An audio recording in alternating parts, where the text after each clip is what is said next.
boa noite, roxinhas e roxinhos. Sejam bem-vindos à nossa última live do Setembro Roxo 2024. Vencendo a cada dia. Fizemos várias lives esse mês, tentamos falar sobre vários assuntos diferenciados. E hoje é a nossa última live, hoje é dia 27 de setembro. É importante que a gente fale que hoje é o Dia Mundial da Conscientização da PTI. É importante que todos saibam isso. Não existe um dia fixo no calendário de setembro que é o Dia Mundial. O Dia Mundial é na última sexta-feira de setembro. Então, este ano, a última sexta-feira de setembro é hoje, dia 27. Ano passado foi outro dia, cada ano é de um jeito. Este ano, dia 27, última sexta-feira de setembro, Dia Mundial da Conscientização sobre PTI. O dia já começou a ser comemorado ontem mesmo, a partir das 2 da tarde, com o pessoal da Austrália, porque lá já era o dia de hoje. Então, já faz mais de 36 horas que a gente está comemorando o Dia Mundial da PTI. E ainda mais umas horinhas aí, porque o pessoal de OC, da PDSA da Califórnia, tá 3 horas para trás, ainda vai, madrugada dentro, ainda vai ser Dia Mundial da PTI. Então, só para esclarecer, o Dia Mundial da PTI é sempre a última sexta-feira de setembro. Então, varia, cada ano é um dia diferenciado. Hoje a gente vai ter a nossa live especial de agonistas dos receptores da trombopoetina. E na nossa live de hoje, a convidada é a doutora Ana Clara Nise, que eu não vou apresentar, que ela vai se apresentar, mas quem conhece, conhece, quem não conhece, não sei como. A doutora Ana Clara é uma referência para nós e é médica de um monte de roxinho aqui, porque um monte de gente mandou mensagem: ela é minha médica, ela é minha médica, ela é minha médica na Santa Casa, ela é minha médica no Centro de Hematologia. Então tem vários pacientes da doutora Ana Clara aqui com a gente. E então vai ser uma live muito especial. Eu só queria deixar mais um recado antes de eu chamar a doutora Ana Clara, enquanto o pessoal está entrando. Nós temos a consulta pública em aberto para a incorporação da dapsona, rituximab e romiplostim no nosso protocolo. A gente precisa participar dessa consulta pública. Eu achei que ia ser um boom de participações e não está sendo, estou bem chateada. Tem bastante gente aqui, é só entrar no link da bio, o link tá na nossa bio, mas também tá no nosso story, tá no post. É só entrar na plataforma Participa Mais Brasil e colocar na busca rituximab, ou romiplostim, ou dapsona, ou PTI, que vai aparecer a consulta para participar. E para participar da consulta pública tem que estar logado no gov.br. Então você vai no canto da tela superior direito, você vai se logar no gov.br com o seu CPF, sua senha, que é o mesmo que você usa para qualquer serviço GovBR. Até para o cartão cidadão, Bolsa Família, é o mesmo login.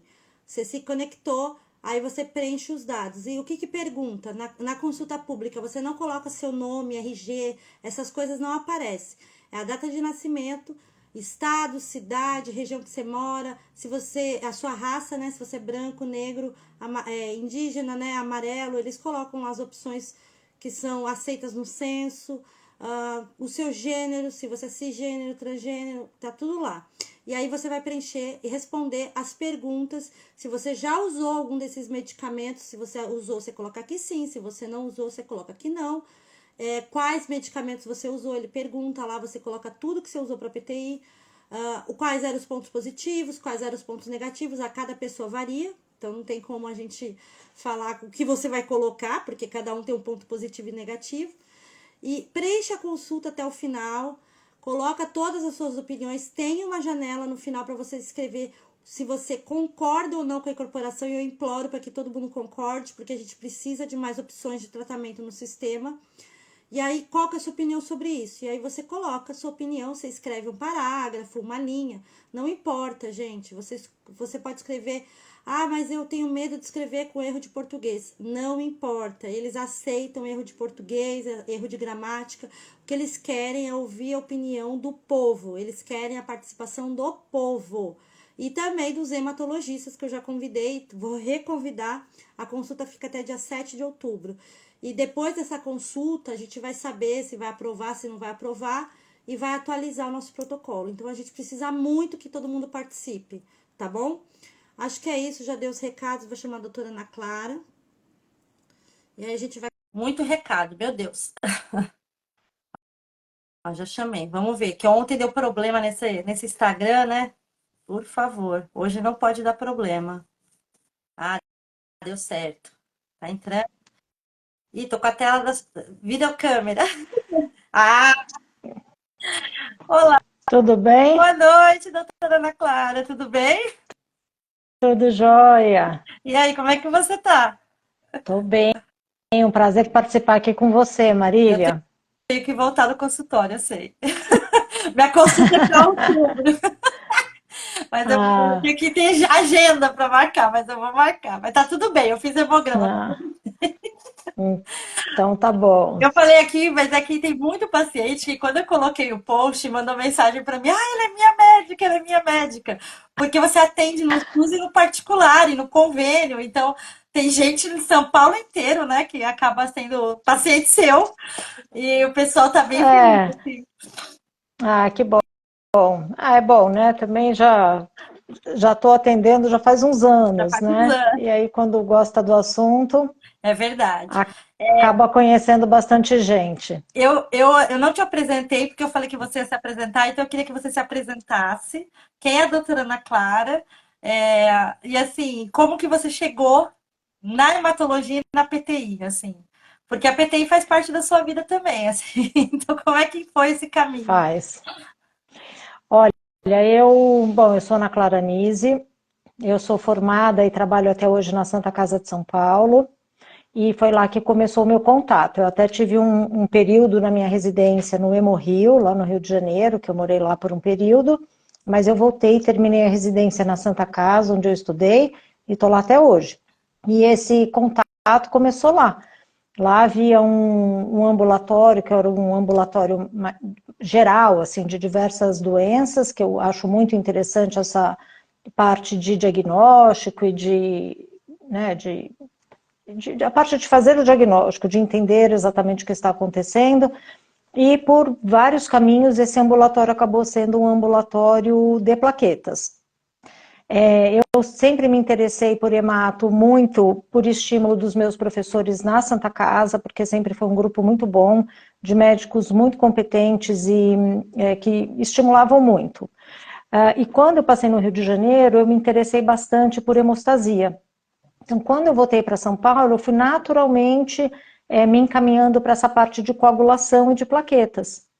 E PTI, apesar de ser uma doença rara, para os ambulatórios que são especializados, você acaba sempre vendo um número grande de pacientes, né? Até porque para adulto é uma doença crônica, então você acaba vendo, e, enfim, de uma certa forma acumulando, né? Tanto no setor público quanto privado. E é uma doença interessante. Então, dentro da hemato, eu gosto mais da parte mais benigna, digamos assim, do que a parte oncológica. Então, fui ficando, e daí a gente hoje em dia tem um ambulatório lá só de plaquetas. E é um ambulatório que tem gente do Brasil inteiro, né? Que a gente às vezes recebe mensagem de paciente que, ah, eu moro no Nordeste, mas tô indo para Santa Casa. Eu fico pensando, nossa, então tá bom, uma viagem, ah, são 3 dias de ônibus. Eu falei, tá bom, boa sorte. Acaba atendendo muita gente, É, né? eu fico feliz com isso, né? Mas eu acho que o serviço público ele acaba direcionando as pessoas, né? Porque isso é uma doença de fato por especialista. Eu acho que o atendimento inicial ele deve ser feito por qualquer médico, deve ser feito em qualquer pronto-socorro, o tratamento inicial, mas o acompanhamento ele deve ser feito pelo especialista, e não é em todo lugar que tem. Então, eu fico feliz de saber, mas acho que o serviço público também, às vezes tem gente que tem parente em São Paulo, Sim, e às vezes é mais fácil ficar na casa de parentes aqui do que procurar ir até a capital do seu estado. exato. Então, eu acho que São Paulo, Rio de Janeiro, Minas, são estados que acabam, às vezes, atraindo pessoas de outros estados. É verdade. E aí acaba que centraliza um pouco, que teria que ser um pouco mais descentralizado. Mas a gente conhece, assim, vários médicos do Nordeste, né? Você é a única médica de São Paulo participando do Setembro Roxo. Eu Ah, convidei é? gente do Brasil, eu convidei gente do Brasil todo, porque eu também, às vezes eles falam, a gente não tem muito espaço. Eu falei, então eu vou dar espaço, não se preocupe. Então amanhã a gente vai ter um webinar com o médico do Rio Grande do Norte, então a gente tem gente do Brasil todo aí participando. Mas eu acho que é interessante isso, que ainda existe uma visão de que só em São Paulo vai resolver o problema, e o que a gente sabe que tem bons médicos no país inteiro e passam por você lá na Santa Casa, né? Não, não sou eu, né? Acho que o Brasil tem várias escolas excelentes, e acho muito legal isso que você está fazendo, Marília, de dar voz aos outros estados, porque às vezes a gente acaba se concentrando demais aqui e acaba não conhecendo a realidade de outros estados, e tem bons médicos e tem bons serviços. E uma coisa que acontece com o PTI é que ela é uma doença que eu acho que ela é possível de ser bem tratada em qualquer lugar do Brasil. Então, tem regiões em que a distância é muito grande, que talvez o acompanhamento seja mais difícil, mas ela é uma doença que, com exames básicos, você consegue acompanhar bem. E no SUS, a princípio, a gente deve ter uma equidade de alcance de tratamento. Então, aquilo que o paciente em São Paulo consegue, um paciente no Acre também deveria conseguir. Então, eu acho bem importante, já estou aqui te parabenizando por essa iniciativa. Eu acho muito importante a gente conhecer outras realidades, até para os pacientes verem que eles conseguem ser tratados em outros locais. A gente tem muito caso de sucesso no EMOS, EMOP. Então, assim, a gente tem pacientes recebendo tratamentos, assim, já os novos tratamentos nesses locais. Claro que a gente tem falta de medicamento, isso é uma coisa que acontece. E investigando, eu descobri que é mais uma coisa política do que exclusivamente administrativa, vamos dizer assim. Mas ter o medicamento e ter o conhecimento, o acesso ao especialista, ajuda o paciente a se sentir seguro. Porque eu acho também, doutora Ana Clara, que muita gente tem medo quando descobre a PTI, quando o médico não passa segurança, sabe? Porque ele já não sabe nada da doença. E aí ele não tem aquela segurança, eu acho que isso assusta um pouco. E eu tô vendo que, assim, não sei, eu tenho essa impressão pelos médicos que eu conheci já, que eu conheço, que está mudando esse cenário, assim, tem uma leva muito boa de hematologistas pelo país e no SUS, né? Os médicos todos que participaram aqui são do SUS. Então eu acho muito interessante falar isso, porque as pessoas sempre pensam, mas é São Paulo, São Paulo. Eu falo, gente, mas é o Brasil, não é São Paulo. Por isso que eu fiz isso, porque eu falei, Não vamos é? chamar gente espalhada mas você, como você também faz parte da hemostasia da BHH, você sabe o que eu tô falando é verdade, porque você conhece os médicos, né? Eles se formam, né? E tiram a licença, né? É, eu acho que tem essa questão que é bem atual, acho que é um assunto bem atual, que é de formação médica, que eu acho que é um problema de todos, não é um problema médico, e achar que formar qualquer médico vai resolver o problema de saúde no Brasil não vai, é preciso um ensino de qualidade, e é preciso que a boa medicina chegue nos rincões do Brasil, vamos dizer assim, né? Então não é de qualquer jeito, não é essa coisa de achar que para quem está lá longe a medicina básica serve, não serve. Porque quem está lá longe também pode ter uma doença difícil de tratar, e ela precisa ser reconhecida e ir para os centros especializados, né? Nem tudo precisa, não é possível ter tudo em todo lugar, então você tem que ter centros de referência. Mas acho que agora a gente já tem uma massa crítica de bons médicos que têm voltado para os seus estados originais, e é importante. E outra coisa que também eu acho que é importante é ter um pouco de mão, que a gente fala, né? De ter mão com a doença. Porque esses tratamentos novos, eles têm uma chance de resolução muito boa. E aí, se ele falha, às vezes o médico fica um pouco apertado porque não sabe mais o que fazer. Então, eu acho que é importante conhecer as medicações novas, mas conhecer as antigas também. A gente precisa saber todas as opções, porque tem que saber o que vai ser bom para aquele paciente Exato. naquele momento. Pode ser que ele num determinado momento fique bem e depois ele precise de outra coisa, né? E a gente vê que quando falha, essas medicações novas, elas às vezes melhoram, né? Voltam a ter um bom resultado quando combinada com uma medicação antiga. Então, nunca abrir mão também do que a gente já conhece, né? Não pode. A gente tem que, acho que, ir somando conhecimento, né? Isso. Então, acho que a gente tem uma grande facilidade com as medicações novas, porque elas são mais eficazes, elas são super seguras, mas a gente precisa Sim. saber, conhecer, Eu acho que conhecer a doença e também ter um pouco de eu paciência. concordo com você, porque às vezes tem paciente que conta pra gente que, por exemplo, ou usa a dosagem errada, ou não foi, assim, totalmente explicado que tem uma interação com o leite, por exemplo, né? No caso do Etrobopac. E aí ele toma no café da manhã, junto com o copão de leite. É, E aí não dá efeito. E aí ele vem contar pra gente, e aí todo mundo no grupo quem já faz uso, aí fala: não, não pode, você não leu na bula, não pode, tem que fazer um jejum de 2, 4 horas e tal. Então, eu acho que é o que você falou, tem que saber usar a medicação para indicar. Porque tem essas interações com a alimentação, algumas medicações, né? No caso do Eutropag específico, mas também a questão dos horários, por exemplo, corticoide no período da manhã, nos primeiros horários. Não pode dar corticoide depois das 6 da tarde, senão a criança não dorme. Então, a gente já teve caso de criança com insônia que tomava prednisolona para dormir. E aí, não vai dormir. e era esse o problema. Então, eu acho É, que isso que você falou é importante, que é a questão da formação médica, uma formação de qualidade, que o médico pesquise, ele. Porque também, assim, eu não gosto da caça às bruxas, doutor.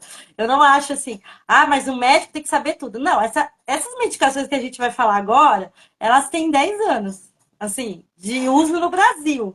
Então, são medicações realmente novas. Os médicos, eles não são obrigados a saber tudo sobre essas medicações, elas estão começando.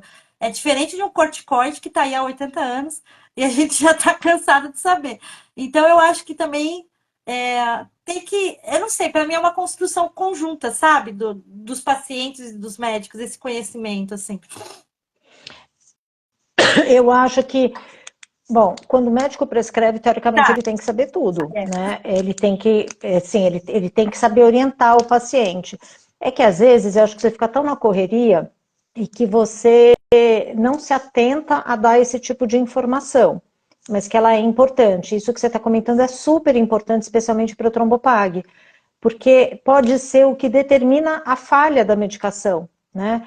E isso é tão importante que a primeira coisa que a gente deve rever quando o paciente não está respondendo, porque pode ser só isso, pode ser interação alimentar.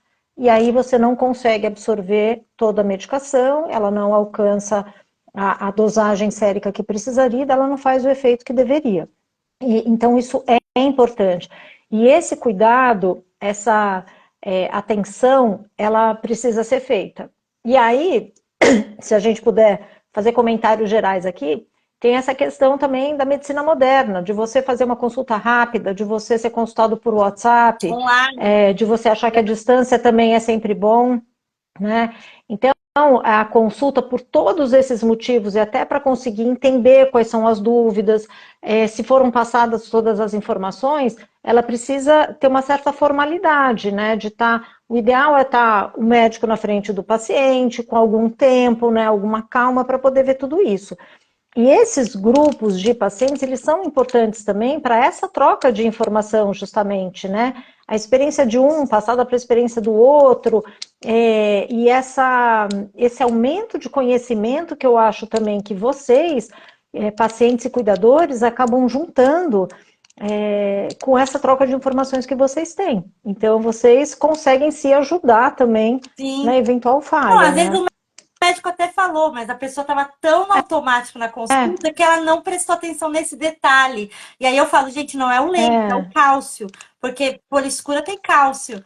Por isso que, assim, a maioria dos médicos, quando indica, assim, fala para tomar à noite o Etrombopag, porque você já jantou, aí dá aquele tempo, aí você é, toma, vai dormir.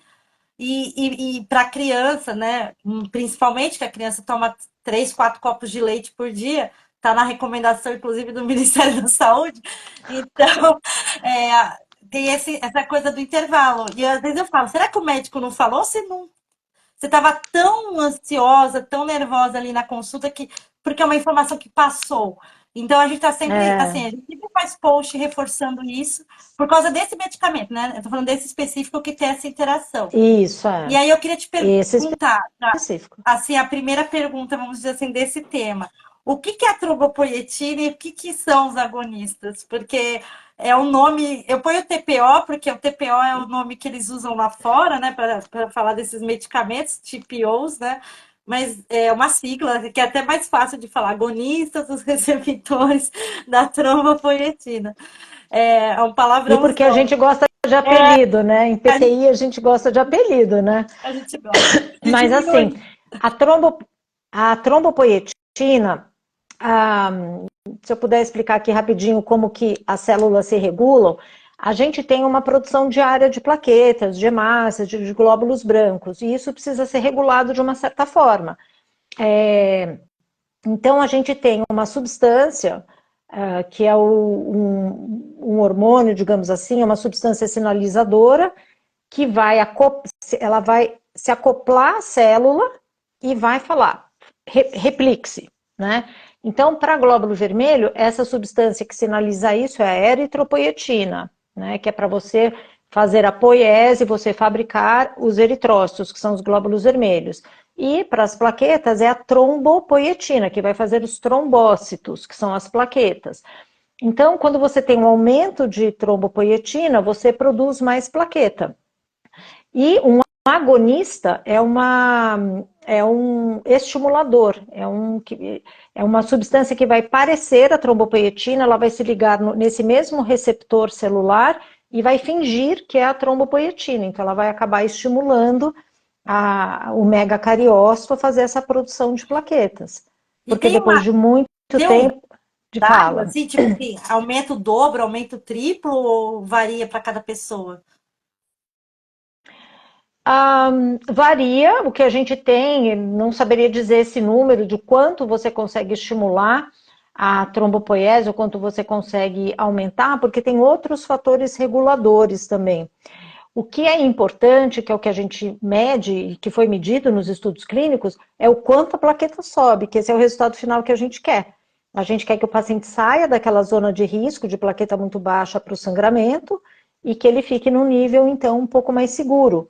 Então, os estudos, eles observaram principalmente o limite acima de 50 mil plaquetas. Então, a ideia é fazer com que o paciente consiga chegar nesse nível aí um pouco mais confortável e com menos risco. Então, é isso que a medicação faz. Então, eu vou te fazer uma pergunta, porque não tem essa resposta, por isso que eu vou fazer essa pergunta, porque assim, nos estudos eles falam entre 50 e 80 mil plaquetas. Aí a gente tem muito paciente que toma, e aí ele tá com ou romiploxia ou etromopag, um dos dois. Aí eles têm 200 mil, 180 mil, e levam uma vida praticamente em remissão, né? Não em remissão, porque tá com remédio, Uhum. mas índices normais. E aí, aquele paciente que está com 50, 60 mil tomando o Etomopag, ele fala, ai, para mim não funcionou. Só que no estudo, funcionou, né? Como é que explica isso para o paciente? Porque a primeira coisa que deve ser falada para o paciente é qual é o seu objetivo com o tratamento. Não é normalizar a plaqueta. A gente tem plaqueta a mais do que a gente precisa para viver sem sangrar. Então, o nível daquilo que é colocado como normal no hemograma não é o que é necessário para o organismo funcionar bem. Ah, Aquilo lá, aquele limite de 150, 450 mil, é o que a imensa maioria das pessoas normais, sem nenhuma doença, apresenta de número de plaquetas. Mas para a gente conseguir resolver as situações sem ter um sangramento grave, em geral, esse limite de 50 mil já é muito bom. E 30 mil também já é bom. Então, o objetivo do tratamento, na verdade, é tirar o paciente da zona de risco de sangramento grave. Então, se a gente for olhar qual é ao longo, né, de diferentes países e diferentes diretrizes, desculpa, a gente tem países em que abaixo de 30 mil você vai tratar, países em que abaixo de 20 mil, e outros em que só se houver sangramento. Bom, isso aí também, gente, muda com o tempo, porque se eu tinha pouca coisa para tratar antes, eu realmente vou ficar um pouco mais restrita nisso. Porque, não sei, talvez a gente comente depois, tem a questão dos efeitos colaterais das medicações. Sim. Então, quando eu tenho um efeito colateral mais intenso, eu vou pensar melhor o quanto vai valer a pena eu chegar nesse nível. Quando eu tenho menos efeito colateral, fica mais tranquilo de eu deixar o paciente num limite melhor. Bom, o que a gente aceita, que também não é que tem uma evidência imensa, mas que acima de 100 mil plaquetas a pessoa está pronta para tudo. Plaquetas normais, o resto da coagulação normal, a pessoa vai dar conta de tudo. Sangramento grave, sistema nervoso central, olho, etc., a pessoa vai dar conta. Acima de 50 mil, a pessoa também vai dar conta de praticamente tudo. O que vai sobrar é sangramento do sistema nervoso central, provavelmente, em que a gente vai preferir ter um número maior para ter mais garantia. E acima de 30 mil já é muito bom, porque no dia a dia a pessoa não sangra com 30 mil plaquetas. Então, o que você tem, o objetivo não é normalizar, o objetivo é chegar a 30 mil. Tá. Para a gente. Então, se o paciente chega nesse limite, eu já tirei de uma zona de risco de sangramento grave. A não sei que tenha um acidente, que bata a cabeça, alguma coisa assim. Se conseguir mais do que isso, ótimo, mas não é o que eu preciso. Então, tem sorte quem consegue com a dose normal e sem efeito colateral ficar normal, mas acima de 50 mil está super bom. Então, eu não preciso ficar aumentando, dando mais remédio, expondo a mais efeito colateral, se aquilo a que se pretende a plaqueta, que é resolver a coagulação e não deixar o indivíduo sangrar espontaneamente ou ter um sangramento grave, com risco de repercussão e de alguma sequela, é isso que eu vou manter. Então, uma coisa muito importante é o paciente entender qual é o objetivo do tratamento, porque daí ele fica tranquilo, ele não fica achando que falhou, ele Sim. fica É. tranquilo, Não, né? e tem outra coisa, um paciente com 50 mil plaquetas com tratamento e 50 mil plaquetas sem tratamento são diferentes. Porque um paciente sem tratamento nenhum, com 50 mil, amanhã pode estar 10. É uma coisa, entra naquela montanha russa da PTI. Com o tratamento, tende a ter uma estabilidade, né, doutora Ana Clara? Tipo, tende a ficar, mesmo que fique entre 30 e 35, mas com o tratamento tende a dar uma estabilidade, né? Tende a dar uma estabilidade, tende, mas assim, em geral, acima de 50 mil, de fato, a gente não trata esse indivíduo, porque mesmo tomando a medicação, em algumas estimulações, ele pode ter aquelas Ah, quedas tá. plaquetárias, que eu acho que um monte de paciente conhece isso. Então, em estimulações inflamatórias ou infecciosas, como você estimula o sistema imunológico, e daí ele pode passar a produzir uma quantidade maior dos anticorpos que afetam as plaquetas, ele pode ter umas quedas súbitas. Então cai, fica um tempo e depois sobe de novo. Às vezes sobe até espontaneamente. Então, às vezes, é preciso até ter calma para acompanhar. E, em geral, cada paciente tem um comportamento. Não é muito comum, mas tem paciente que fica muito bem, que fica em remissão, e em alguns momentos ele apresenta umas recaídas, que em geral são curtas. Então, você precisa entender também qual é o comportamento de cada paciente, de cada organismo, para não ser muito afoito e encher de medicação, Sim. né? E aí eu ia te E fazer uma também pergunta. não deixar de tratar quando precisa. Vou fazer uma pergunta provocativa agora. Mas você é médico, você Vamos vai lá. entender. Porque assim, hoje em dia, eu acho que mudou um pouco para os pacientes o paradigma do que a gente quer no tratamento. Acho que há 10 anos atrás, quando eu fiquei doente, que você estava lá, eu ficava neurótica com o número de plaquetas, eu me lembro bem, que eu perguntava todo dia. Hoje, os pacientes estão muito mais preocupados com a qualidade de vida ah, relacionada à fadiga e ao cansaço que a doença causa do que a plaqueta em si.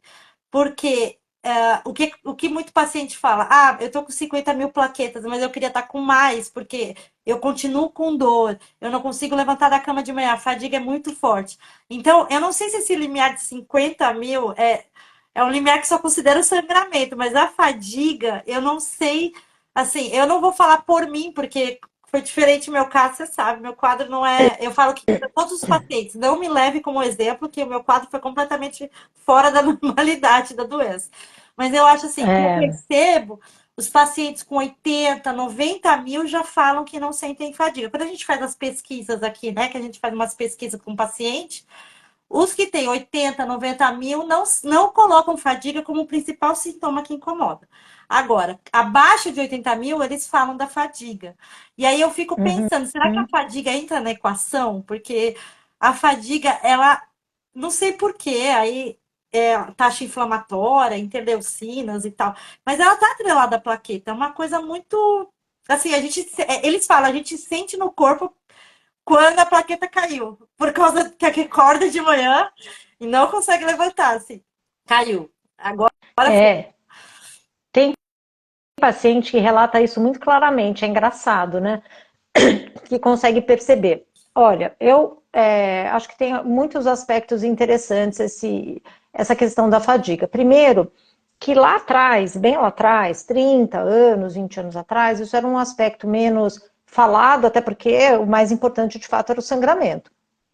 E o remédio, isso também é importante falar. O principal medicamento que a gente usa para PT, que é o corticoide, ele próprio pode causar também muitos efeitos colaterais, dá uma fraqueza muscular, dá alteração de humor, depressão, Osteoporose, etc. osteopenia. Eu tenho até hoje, você Mas dá acredita? alteração de humor. Então, a gente precisa tomar um pouquinho de cuidado. Mas assim, lá atrás, era muito nítido que alguns pacientes tinham essa queixa muito evidente e que estava relacionada de fato com o número. Não se sabe exatamente o que é.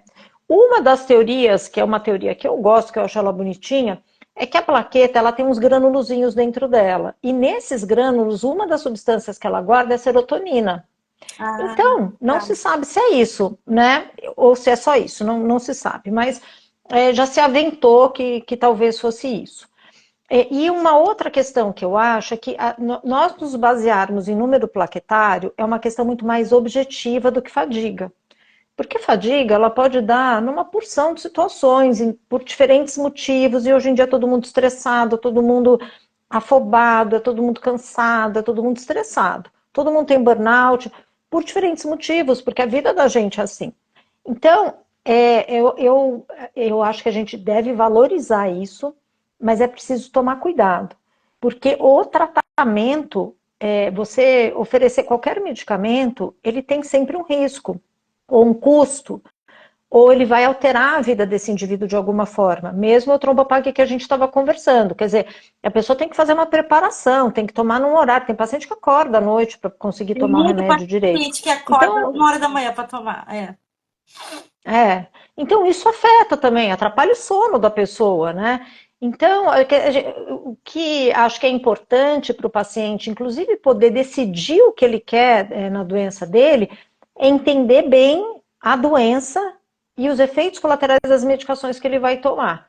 Porque ele é a pessoa que melhor vai saber o quanto pesa para ele essa fadiga e o quanto pode pesar algum efeito colateral medicamentoso. Ou se isso não é de nada disso, porque também às vezes você fica insistindo na fadiga e tratando um sintoma que é bastante subjetivo.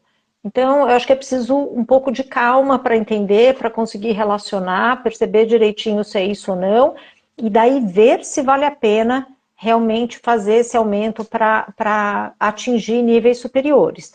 Acho que a gente está hoje em dia numa condição muito melhor, né, Marília? Você viveu outro momento da PTI, você mesma está comentando, você teve uma fase bastante difícil e complicada, agora, graças a Deus, você está bem, mas você passou por esse momento, então acho que a gente só precisa alinhar essas Sim. expectativas. Então, hoje a gente consegue talvez oferecer e respeitar mais essa queixa da fadiga, porque a gente tem facilidade com os medicamentos, né? E eu acho Então, também que essa mudança de visão para a qualidade de vida mudou também pelo acesso à informação. Antigamente, os pacientes é, não tinham tanto acesso à informação, então a qualidade de vida não era uma parte da equação. Eu acho que mudou o comportamento, aí eu digo assim, da sociedade, sabe?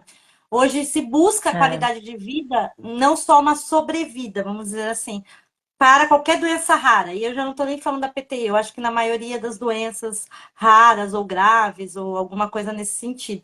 E eu sinto também que depende da fase do paciente, porque normalmente essa coisa da fadiga e de querer aumentar o medicamento e tal, é os pacientes que têm 3, 5 anos de doença. Os crônicos, que já têm 15, 20 anos, eles não querem mais usar medicamento. Então a fadiga para eles está tudo bem. Entendeu? Eles preferem ficar sem medicamento com 40 mil plaquetas, levando a vida com fadiga.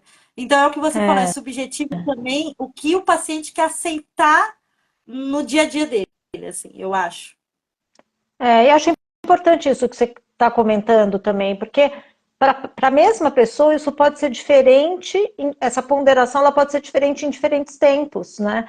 Então, no começo da doença, acho que a pessoa fica muito mais aflita, a pessoa está mais ansiosa, ela não conhece a doença, ela não sabe o que pode acontecer, a gente escuta o que pode ser e tem medo de que possa acontecer com a gente. E com o tempo, a pessoa acho que vai ganhando mais confiança também, porque daí ela já está convivendo, ela já tem uma certa experiência pessoal sobre isso e sobre as medicações também. Então, acho que a fase aguda ou a fase persistente, que é ali até um ano, às vezes é um momento também do indivíduo se achar dentro da doença, se acostumar, ou entender melhor também, né, tudo que está acontecendo.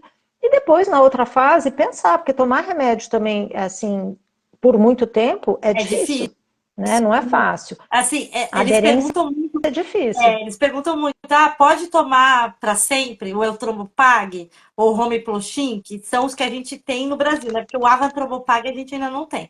E aí eu falo, olha, a informação que a gente tem é que pode, assim.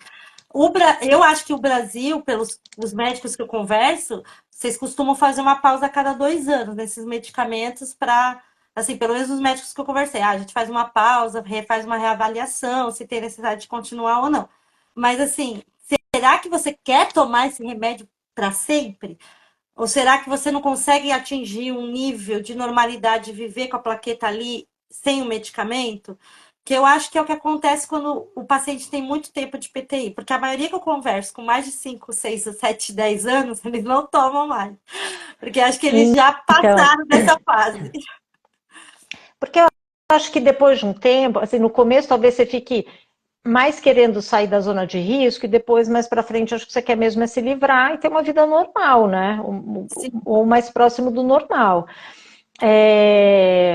E isso lembra, Marília, de uma vez, de um evento que a gente participou, que foi o que chamou muita atenção da gente, que perguntaram para médicos e pacientes qual era o principal objetivo e ninguém falou em cura, né? A não. gente ficava falando de evento colateral, de medicamento. É engraçado, porque você precisa ir amadurecendo também os seus objetivos.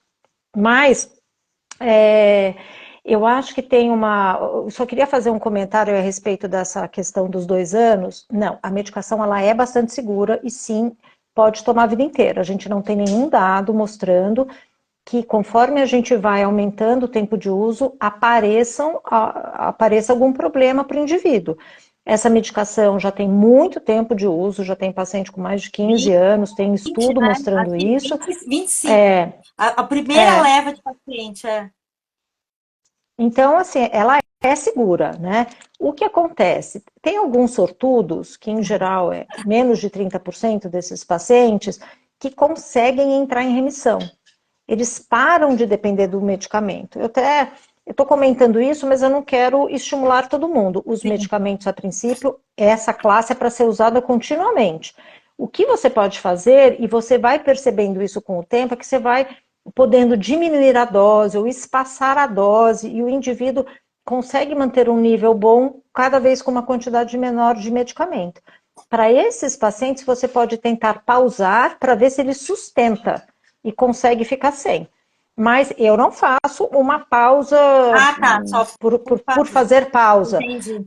porque na pausa você pode recidivar, o paciente pode recidivar e vai recidivar rápido. Ele é É. um medicamento rápido para reagir, mas rápido também para perder o efeito. E mais de 2/3 dos pacientes são dependentes da medicação.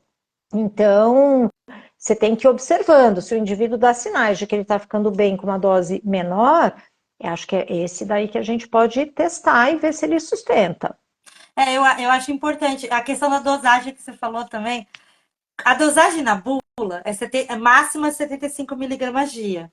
Mas a gente tem visto alguns Uhum. pacientes tomando 100 miligramas. E aí eles vêm conversar com a gente. E aí eu sou presidente da associação. Então o meu conselho não é como paciente ou amiga, é como presidente da associação. Eu falo, olha, a É. bula tem um limite ali porque foi feito estudo sobre essa dosagem.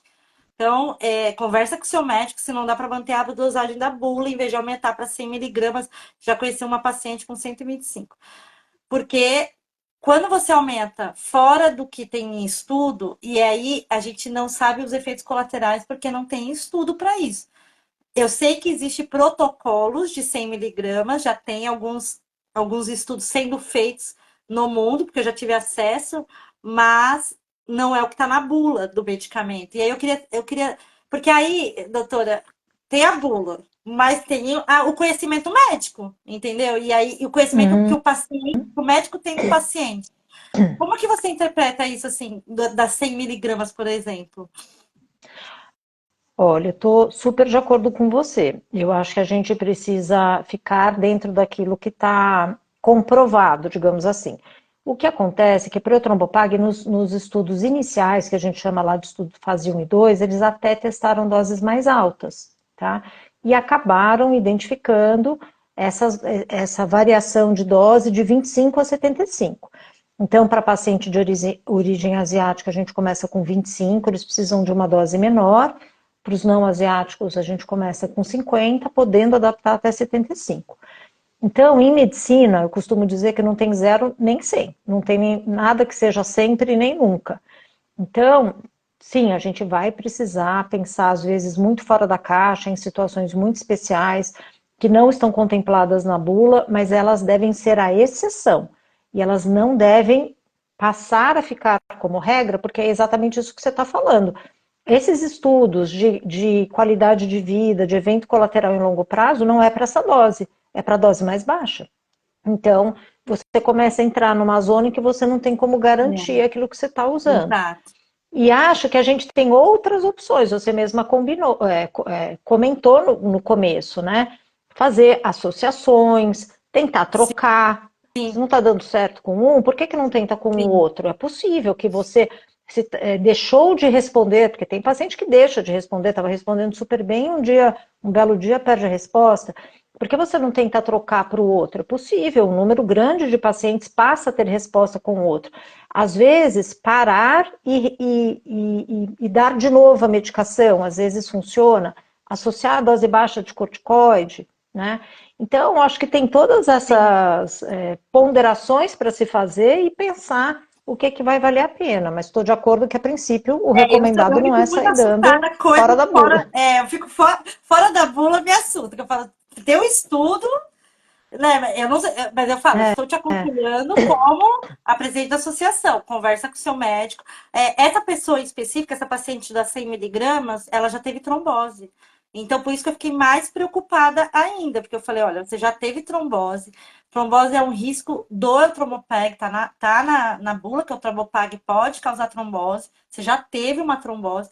E aí você está usando uma dose fora da normalidade máxima. Então, eu acho que é melhor você conversar com o seu médico, dar uma retrocedida e fazer talvez a terapia combinada, que hoje parece que virou, assim, não uma febre, mas lá fora quase todos os pacientes estão numa terapia combinada. Assim, a maioria dos pacientes que eu conheço de outros países, eles não usam só o Etrobopag, eles usam o Etrobopag numa dose mais baixa, 25, às vezes 50, combinado. Aí é o corticoide, e lá eles só usam corticoide, às vezes o rituximab, né? Depende do país. Eles não têm o hábito da azatioprina, que eu amo. Mas eu sou suspeita para falar da azatioprina. Mas aqui eu É, sei aqui eu já vi essa terapia com azatioprina combinada. E uhum. é uma boa combinação, porque tem pouco efeito colateral, né? Assim, comparado com o corticoide. Ah, sim, o corticoide de tudo é o que mais tem, né? Apesar de ser maravilhoso, ele é cheio de efeito colateral, é a medicação que mais tem. A azatioprina, ela é boa, para quem funciona, funciona super bem, ela é cômoda de tomar, mas ela é um imunossupressor, né? Então a gente hoje em dia tem tentado postergar o uso de imunossupressor pelos eventos colaterais em longo prazo possíveis para esse grupo de medicamentos.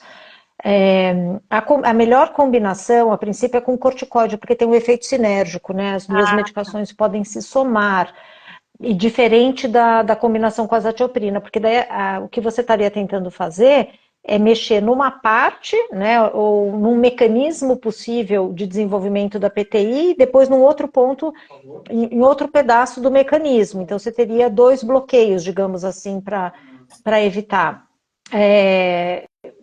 Sei lá, esse assunto de combinações É louco, é extenso, né? É. E tem um monte de estudo tentando fazer combinações mais no início, terapias mais intensas no início. Isso tem mostrado efetividade, e aí tem a questão de custo, porque também não é todo mundo que iria precisar ou evoluir para essa fase crônica necessitando de medicamento.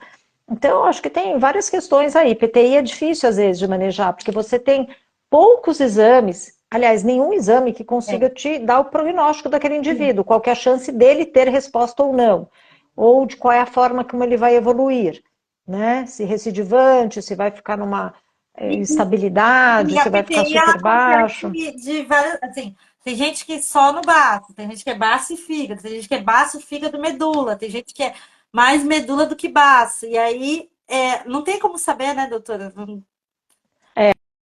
A gente hoje em dia ainda não consegue saber. Esse acho que seria Tem uma um cintilografia desejo, do né? baço, né? Tem uma cintilografia do baço. Eu não sei se no Uhum. Brasil tem esse exame, eu sei que lá fora tem esse exame, acho que na Inglaterra tem esse exame, que é uma cintilografia que vê a atividade do baço no começo da doença para ver se vale a pena tirar o baço ou não tirar o baço, se ele tem uma grande atividade.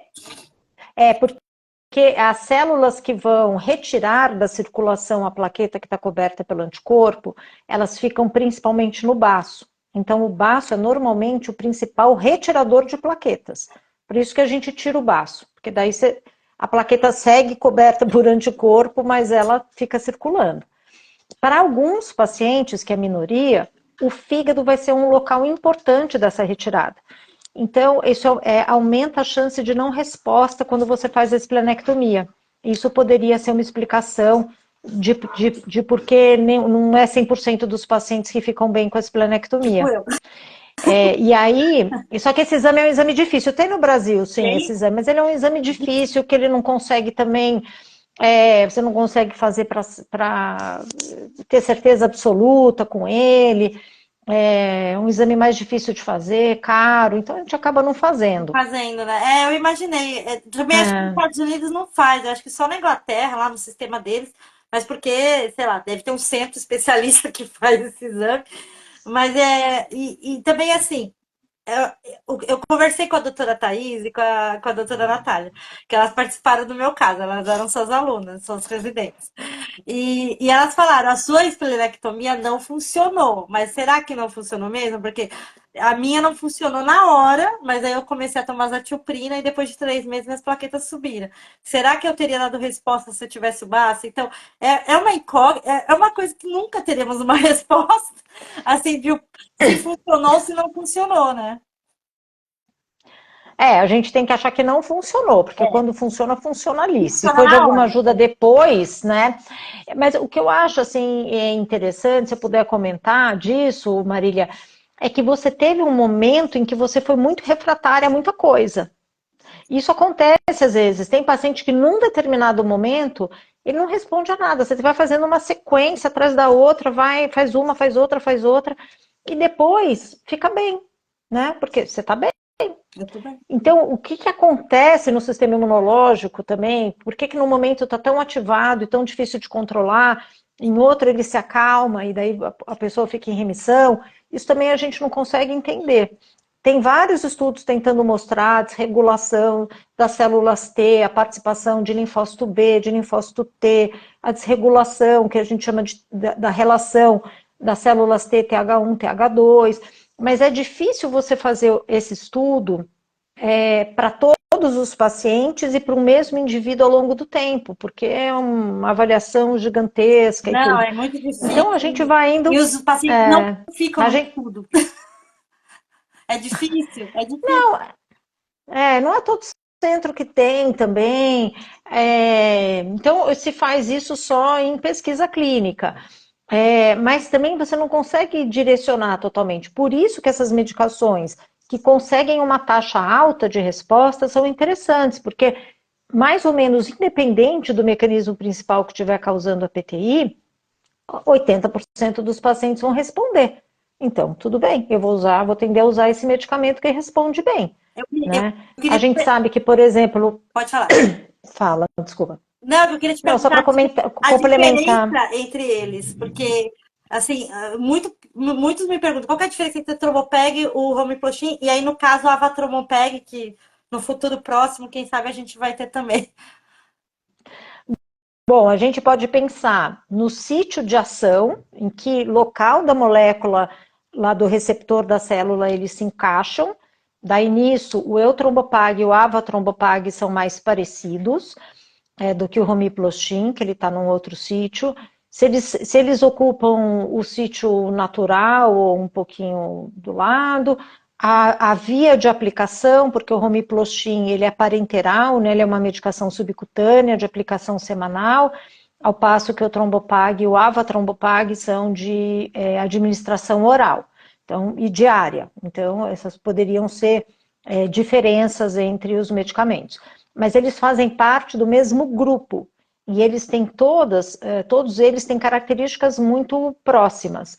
Então, a gente tem uma taxa de resposta semelhante, a gente tem essa possibilidade de troca entre qualquer um deles, inclusive a possibilidade, às vezes, de adição em situações muito desesperadoras.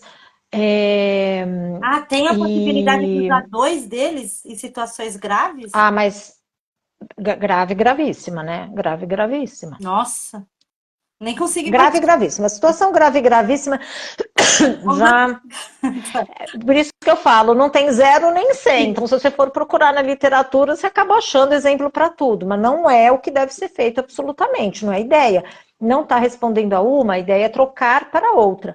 E é possível isso, porque você não ter resposta ou perder resposta para a classe, né, para um deles, não significa que você perdeu para esta classe. Então, você deve tentar o próximo, digamos assim, né, o que tiver à disposição. Ou se você tem alguma dificuldade de absorção, por exemplo, você pode preferir uma medicação subcutânea, por exemplo, né? Talvez também por Então, é comodidade isso de. que eu conversei muito com as mães quando porque a gente teve a chamada pública para o Romiplastin lá atrás, faz um mês, não a consulta, a Uhum. chamada pública, e eu fui conversar com as mães, e teve mãe que falou, para mim acho que seria inviável para o meu filho, porque é uma injeção, meu filho não gosta de injeção. Ao mesmo passo, teve mãe que falou, nossa, mas não tem interação medicamento, não tem interação com alimento, não tem interação com leite, seria uma mão na roda, porque meu filho não gosta de engolir comprimido. Então, é muito particular isso do tratamento, assim, é muito.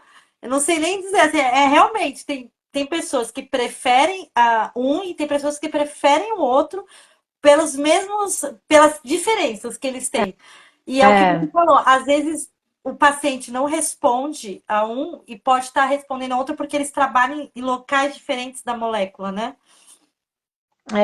E assim, eu só queria chamar a atenção que a aplicação ela é subcutânea, ela não é uma injeção na veia, não é uma injeção no músculo, nada disso, né? Tem um monte de medicamentos adulto agora que usa essas medicações subcutâneas aí para emagrecer sem parar, não são medicações difíceis, né? Às vezes até, é isso aí que você comentou, para algumas crianças até vai ser mais fácil uma picadinha uma vez por semana do que todos os dias ter que tomar o medicamento. Também às vezes não é fácil, Não, né? Ficar dando remédio por é um via oral senhor para criança. comprimido. É um senhor comprimido. Não existe um comprimido menor para criança. É um senhor. É um comprimido que um adulto toma até numa boa, mas uma criança já é um pouco mais complicado. É, E é engraçado essa coisa do então, leite, enfim. que as mães me falaram, e eu não tinha parado para pensar nisso. Elas falaram, nossa, realmente é uma boa ter uma opção de um remédio que eu não tenho que me preocupar com o leite, porque meu filho toma 5 copos de leite por dia, e aí ele tem que acordar 2 horas da manhã para tomar o comprimido. Então, realmente, é a opção. Por isso que, quando eu falei lá no começo, antes de chamar você, da questão da consulta pública para todo mundo participar, porque eu não acredito que todo mundo tem que usar todos os remédios. Eu mesma não usei esses remédios, né? Não tinha na minha época. Mas eu acho que tem a opção para o médico poder ver qual que é a melhor terapia para o paciente. A gente tem que ter a opção. E Exato. aí, dentro das opções, né, escolher. Aí é outra questão, assim, eu acho importante isso. E você tocou num ponto, Marília, agora que eu acho super importante e que daí eu queria estimular as pessoas a participarem da consulta pública que ainda está Tá aberta. aberto, tá certo. Esse é o momento das pessoas opinarem, porque é uma coisa que eu acho assim essencial, e a gente sabe que tem paciente às vezes muito grave de PTI, muito refratário, é que haja opção de tratamento. Não para a maioria, para todo mundo. Para o paciente que é fácil e para o paciente que é difícil. E às vezes, da forma como as coisas são postas, a gente acaba ficando sem opção. Se o paciente não responde aquilo, faz o quê? Não faz.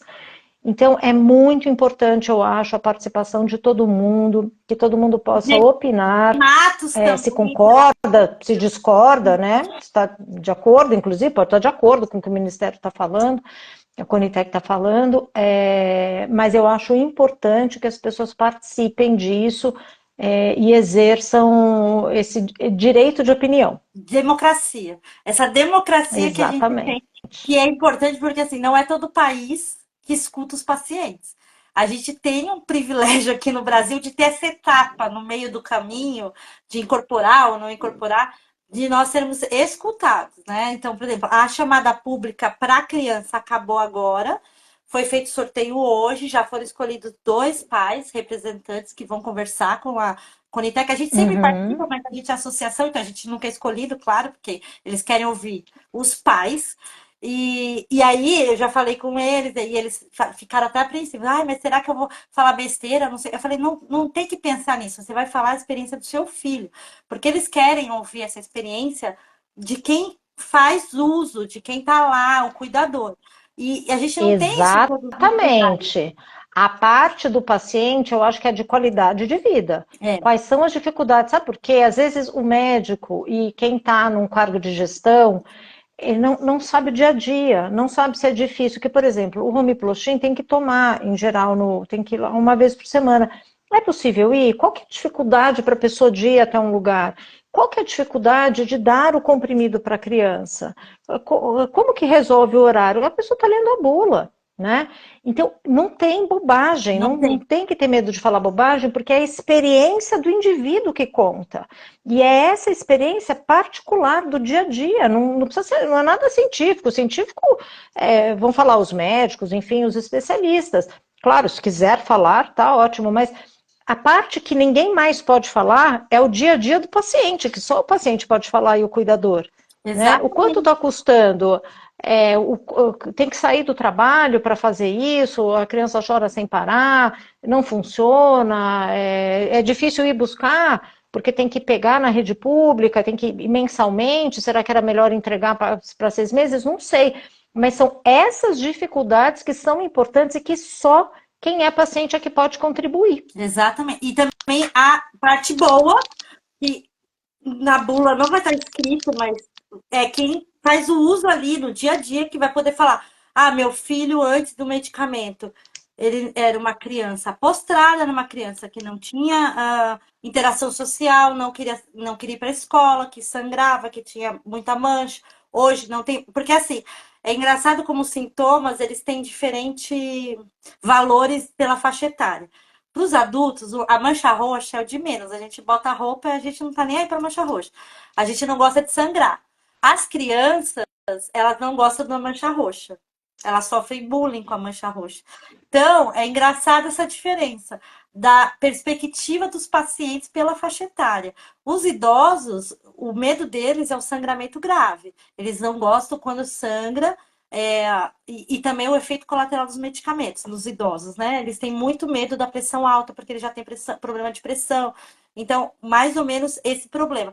E nas crianças é a mancha roxa. A criança fica desanimada com as manchas roxas. Então, estar com a plaqueta 40.000 sem manchas já deixa a criança feliz. A criança não tem. É engraçado que a fadiga na criança é mais psicológica quando tá com a mancha do que física mesmo, né? Porque às vezes tem mãe que fala, meu filho tá com 5 mil plaquetas, não para de pular, não para de correr. Então, ele não tem essa fadiga física, ele tem a fadiga do sintoma. Então, ele não gosta do sintoma. E acho que essas medicações novas, a qualidade de vida, quando eu falo delas com qualidade de vida, eu falo na questão desse manejo que você falou, dessa rapidez de subida e desse equilíbrio que ele mantém, que aí deixa a criança. Eu estava falando de criança porque eu estava falando da chamada pública, mas deixa o paciente assim, livre dessa questão do sintoma que incomoda, vamos dizer assim, vai. Porque a criança ela não Uhum. tem a percepção dos pais, né? Da picada ou É, do comprimido. É outra percepção. é. E às vezes a criança também, imagino eu, que ela seja muito influenciada pelo estresse que os pais passam, pelo medo que os pais têm. Então, numa criança que tem chance de sangramento, seja lá qual for a doença, e nisso a PTI está incluída, acaba que às vezes a criança fica mais isolada, ela não participa de tanta brincadeira, que brincadeira de criança muitas vezes é de correr, de se estabacar, de jogar futebol, etc. Tudo com risco de sangramento. Então, e é muito importante para a criança socializar e participar de tudo isso. Uma criança está com a plaqueta baixa, às vezes fica mais restrita nisso também, né? Então é importante que ela possa participar das atividades da escola, da rua, enfim, da família dela, né? E aí eu queria te fazer uma pergunta agora, porque assim, até te mandei essa pergunta, mas é uma pergunta assim capciosa, porque a gente viu, você vê também, você vai nos mesmos lugares que a gente tem umas pesquisas muito novas aí para PTI em outras direções, né?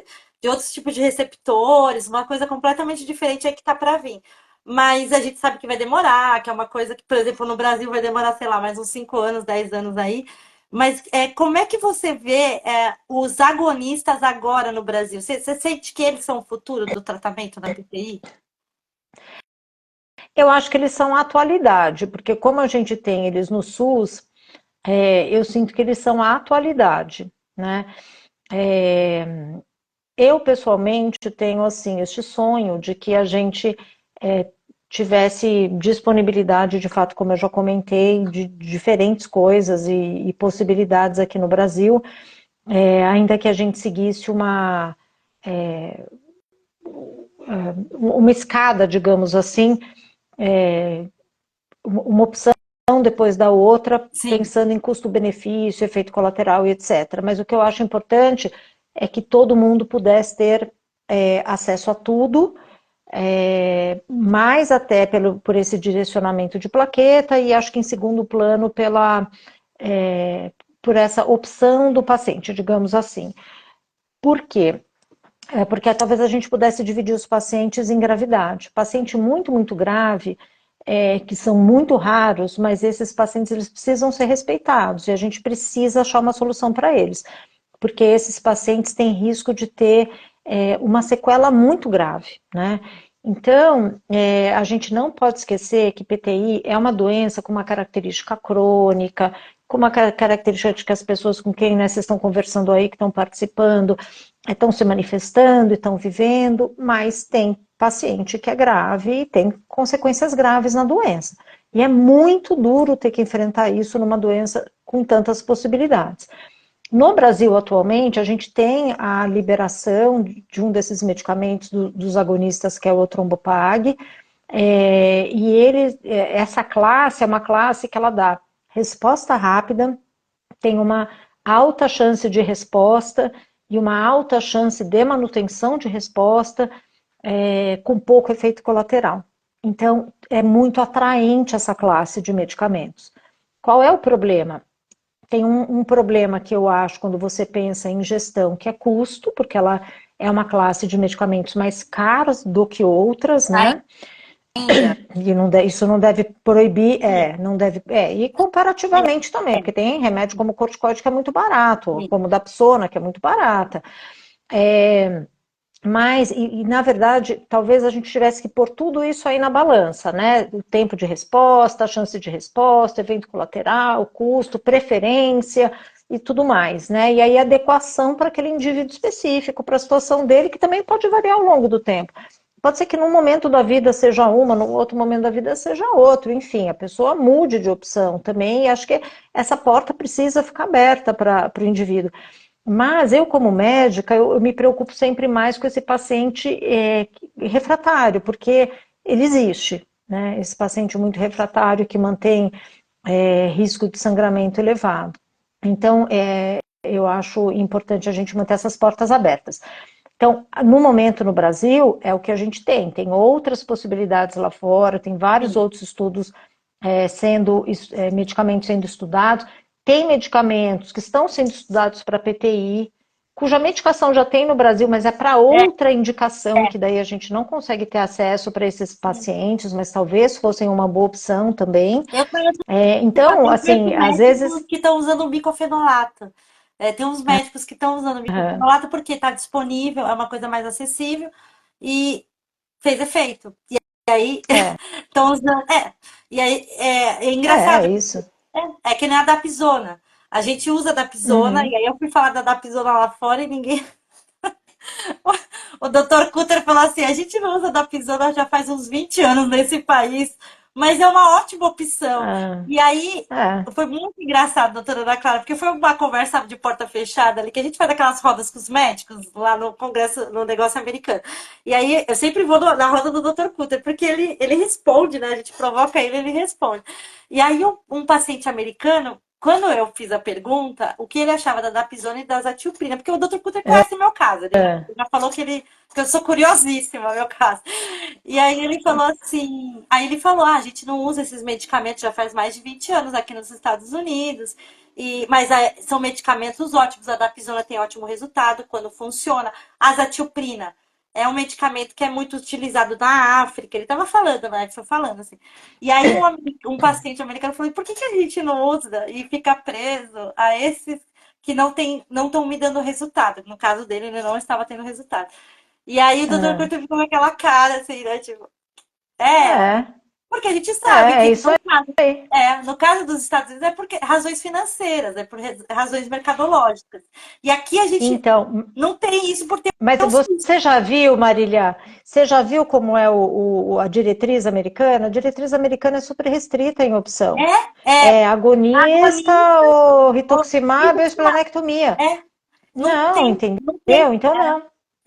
Eles atualizaram e E você vai tiraram. para a europeia, É, o grupo internacional, né, o registro internacional. internacional, ele põe mais opções. Foi. Então é importante, porque isso você está falando, o paciente também pode querer optar, talvez ele até queira a esplenectomia, não é porque a maioria não quer mais, ou você tem outras opções que não vale a pena, né? Outro dia eu estava até falando com uma paciente que tem 15 anos de remissão pós-esplenectomia. Então, tudo bem, é um caso, não dá para a gente Eu tenho generalizar, nem não estou dizendo 10. que é a melhor opção, mas a gente não pode esquecer. E o Brasil é um dos países que tem uma boa experiência com Dapsona, tem publicação científica a respeito disso, e acho que a gente deve valorizar o conhecimento que a gente tem A doutora também, né? Marina tem um Então, estudo incrível com a Dapsona. é ela, exato, a Unicamp que tem essa publicação, que eu acho que é um dado muito importante que existe, de experiência nacional publicada. É uma medicação barata, uma medicação boa de usar. Tem algumas limitações e efeitos colaterais possíveis, mas por que não usar, né? Exatamente. Eu falo, para mim não Então, funcionou porque eu tive alergia, mas aí é outra questão. Como eu falei, meu caso é fora da curva. Mas a doutora Marina, o estudo dela é muito interessante. Inclusive, quando eu falei para ele disso, eu falei, e ele conhece, né? Ele conhece a doutora Marina. Ele falou assim: sim, a da Pisona, da Unicamp, doutora Marina, doutora Colela. Eu falei, exatamente. E aí, os pacientes americanos, eles ficaram meio assim, bravos, porque eles não têm as opções que a gente tem de primeira linha. A primeira linha lá é agonista. E tudo bem, 80% de chance de responder bem, mas tem os pacientes que não respondem nesses 80%. e os outros 20? E os E outros aí 20? aí vai pro corticoide e não tem o meio termo, que é o que a gente tem aqui. A gente tem a vincristina, a gente tem a dapsona, a gente tem o danazol, a gente tem a azatioprina, a gente tem a ciclo, tem médico no Nordeste que usa ciclo. Então a gente tem essas opções ainda, né? E aqui, Marília, a gente tem o SUS, né? Lá tem gente que tem acesso ao seguro-saúde e gente que não Não tem. tem. E as pessoas que não têm, como fazem? Não sei nem como é que fazem. Agora, aqui a gente tem o SUS, que garante, né? Garante uma série de medicamentos para esses pacientes. Então, tem tudo isso que a gente tem que ver. Eles fazem os estudos dos pacientes que usam, mas quantos que ficam de fora de tratamento lá? Como é que um paciente vai pagar uma medicação dessas, de uso contínuo, né? Então, será que se você tivesse que pagar o medicamento, você escolheria diferentemente? Você tentaria uma mais barata antes? Não sei. Então, acho que tem todas essas ponderações para a gente fazer e para reconhecer aqui no nosso país, né, também algumas vantagens que a gente tem, Não, que a gente consegue ter, mesmo sendo um país em eu desenvolvimento. falo para os pacientes que o nosso protocolo da PTI é um dos mais completos de doença rara do Brasil. Eu tenho acesso a outros protocolos porque eu trabalho na Aliança Rara e a maioria das doenças raras aqui do Brasil, elas têm droga órfã ou dois medicamentos no protocolo e a gente tem bastante opção no nosso protocolo. A gente é muito privilegiada, É, inclusive se a gente comparar. tem a gente tem opção no Brasil, né? O PCDT, ele é restrito. Sim. Convoco todos novamente à participação. O PCDT atual, ele é bastante restrito, porque ele reconhece praticamente os imunossupressores e os agonistas de esplenectomia. Essa nova proposta é que englobaria no PCDT, que é um protocolo e diretriz de tratamento, né, de diagnóstico e tratamento, isso que é um PCDT, que seria a proposta de sequência de terapia para os pacientes de PTI, do SUS. Mas a gente consegue, porque o paciente pode comprar, tem medicamento que é barato, o paciente consegue comprar. Então, de alguma forma, a gente consegue ter acesso a essas outras opções. Mas as medicações mais caras, como o rituximab, que não são oferecidas no SUS, o paciente já fica de fora. Então, Então, é bem importante a gente a gente tem uma participar. judicialização alta do rituximab no Brasil hoje, principalmente assim para doenças autoimunes, inclusive a PTI. Eu não sou uma pessoa adepta da judicialização, eu não acho que esse é o caminho. Eu sei que tem gente que é, mas eu não acho que é o caminho. Então, ter essa opção de ter o rituximab com indicação no protocolo, eu acho que seria uma conquista muito grande, principalmente para as crianças, porque a taxa é alta nas crianças de resposta, né? É, principalmente mulher jovem responde bem, né? Também. Então, e é uma medicação também com perfil adequado de segurança, que você usa durante um período, não é uma terapia longa, é uma terapia curta, em geral também com uma resposta mais ou menos rápida.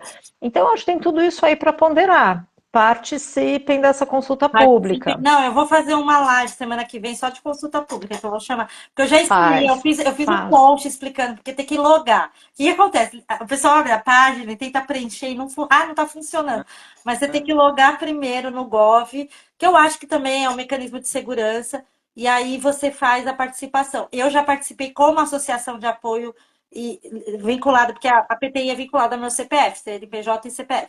Então eu já não É, posso, eu só posso participar uma vez. Então eu já participei. Minha família já participou.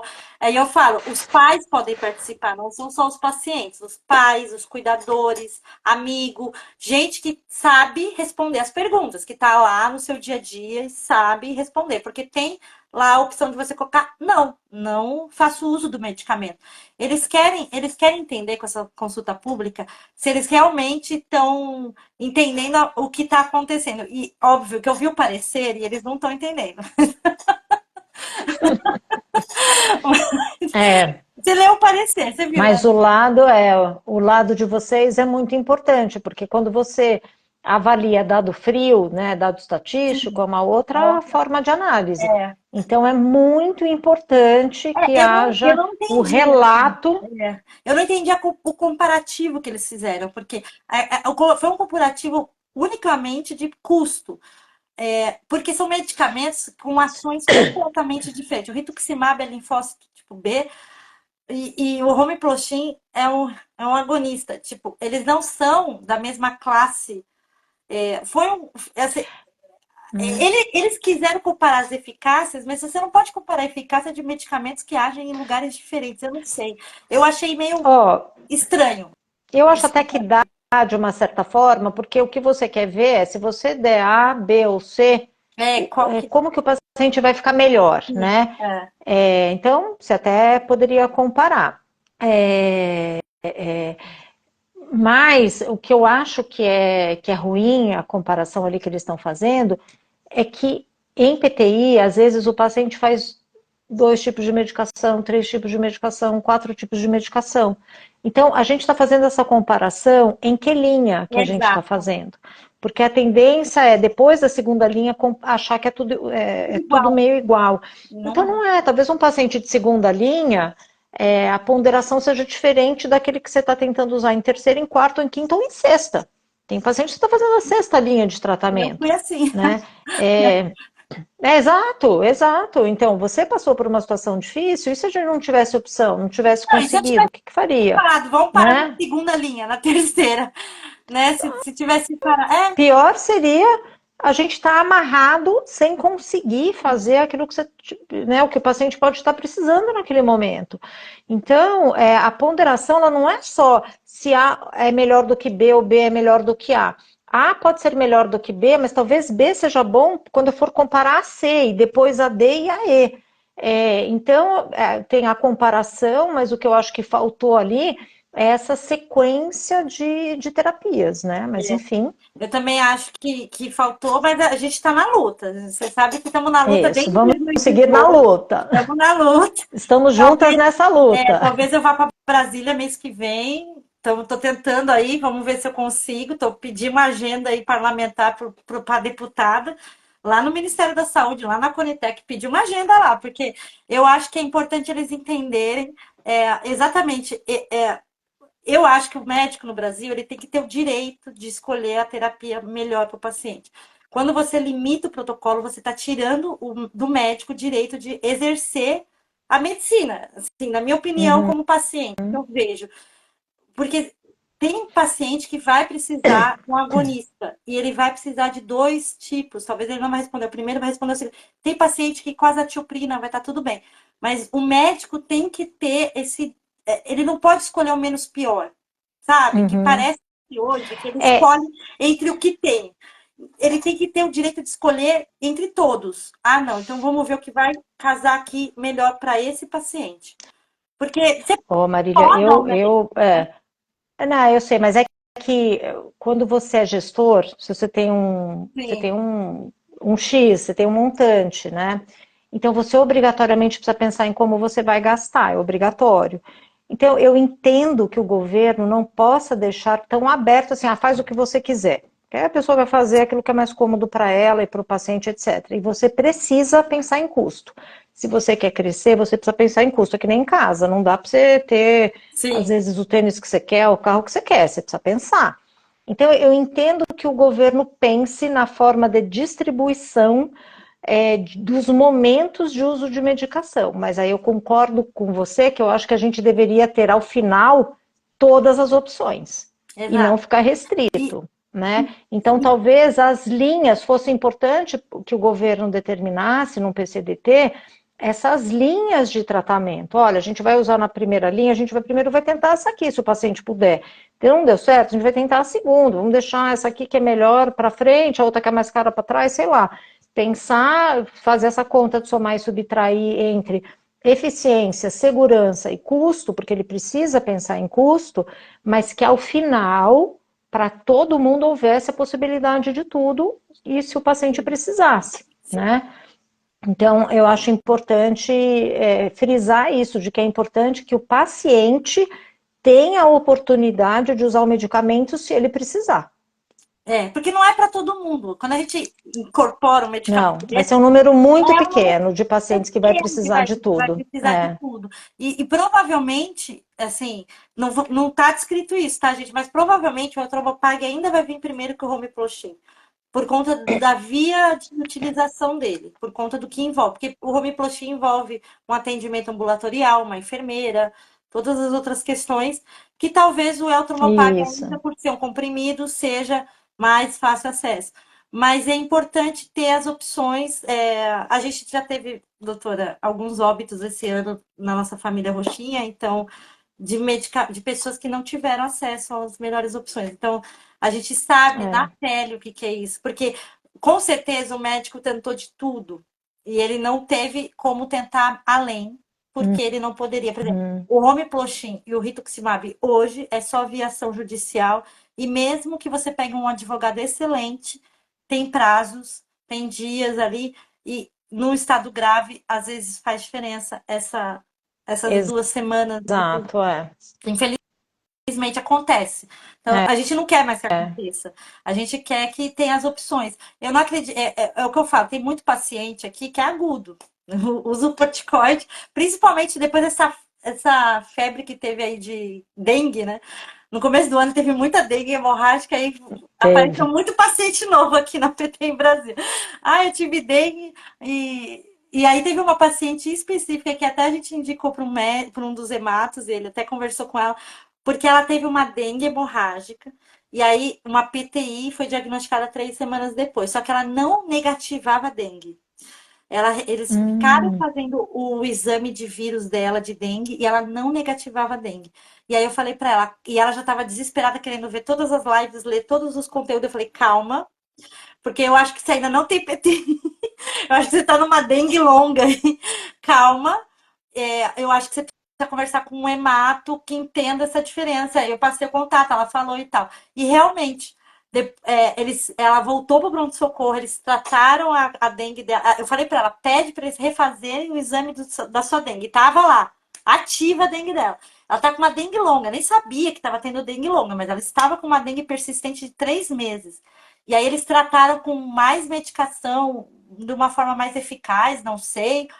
E aí a plaqueta subiu e a e dengue aí cessou ficou e bem. ficou bem. E aí eu falei para ela, acho que você nunca teve PTI, acho que foi uma dengue louca, porque a dengue desagrega a plaqueta, né? O próprio vírus da dengue. Então acontece isso também às vezes, do diagnóstico ali no meio do caminho, por conta dos vírus e bactérias e algumas coisas assim, que se ela já tivesse entrado com o Trombopeg logo de cara, não tem nexo, né? Não tem É, daí nexo. Então, como você suspende depois, é, né? então foi importante, assim, a gente esclarecer esses pontos aí, porque eu sei que tem um monte de gente assistir, vai assistir depois, que essa live fica salva, vai pro YouTube. Eu queria te agradecer, doutora Ana Clara. 10 anos. Imagina, Marília, eu que quero te agradecer e parabenizar pelo esforço todo, pelo seu caminho todo. Acho que é muito importante para os pacientes terem um espaço para eles, para troca de informação, para crescimento, né? Você vê, desde que você se interessou, o quanto você aprendeu de Nossa, mudou coisas minha vida. diferentes, para além, né, para além daquilo que está ao nosso redor, do que é possível aqui no país, inclusive, e trazer essas informações e levar informações também, você acabou de falar isso, né, de você levar a informação do Brasil para lá e os pacientes lá cobrarem, como isso é importante, como isso melhora as condições, inclusive, dos pacientes pedirem tratamentos melhores, às vezes dos médicos até, né, porque a gente fica para a gente deixar o paciente com 30 mil talvez esteja bom, talvez para o paciente não esteja, né? Ele precise de mais, ou que a gente possa, com o progresso, ir melhorando Sim. e esperando respostas melhores mesmo. Eu acho Até que a gente consiga eu resolver, acho né? para o futuro aí dos medicamentos, a qualidade de vida vai entrar na equação de vez aí. A gente, você sabe que você está acompanhando que nem os estudos. Tem um estudo de um medicamento novo que devolve qualidade de vida, uma das promessas dele ali para PTI. Mas eu acho que é campus, assim, ainda tem muito a ser estudado. Por isso que você falou da cura, que a gente nem falou daquela atividade, né, sobre cura, porque ainda tem muita coisa, É, né? Até pensar numa cura da PTI. Tem um movimento grande no lupus, de já descobrir o gene, tá ali, né? uhum, Esse mês saiu um estudo agora. Acabei de receber um e-mail, gente. Então não reclama que eu não falei disso ainda, porque ainda vou falar. Mas um estudo da genética da PTI, né? De o porquê de. Porque a gente tem, por exemplo, aqui no nossa família roxinha, tem 2 pessoas que têm hum, PTI na família. Então, a gente tem um caso de uma paciente que ela tem PTI, o irmão tem PTI, o pai faleceu de PTI. E eu já falei para ela, sem certeza que é PTI, já fez exame genético, já foi no mas ela já foi no HC, já fez, trata como PTI. E aí a PTI Uhum. dela é mais tranquila, a do irmão é mais agressiva, o pai acabou falecendo com sangramento hemorrágico na cabeça. Então, assim, na É. literatura que a gente conhece, não tem, né? Casos na família. É, Mas exato. O que tem, que a gente sabe, é que existe uma tendência familiar para doenças autoimunes, né? Às vezes não é a mesma doença autoimune, mas tem alguns genes que facilitam essa desregulação imunológica.